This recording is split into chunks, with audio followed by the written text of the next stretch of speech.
Yun, what's up mga ka-idol? For today's video vlog, holiday ngayon, Idil Adha yata yun. Yun, wala kaming pasok.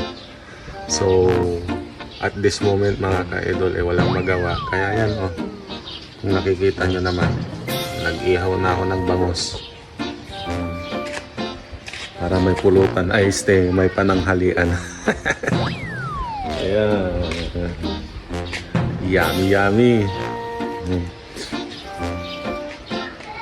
Medyo matagal-tagal na din hindi nakatikim ng inihaw na bangus Kaya cravings natin yan for today. Pakita ko. Yan, diba?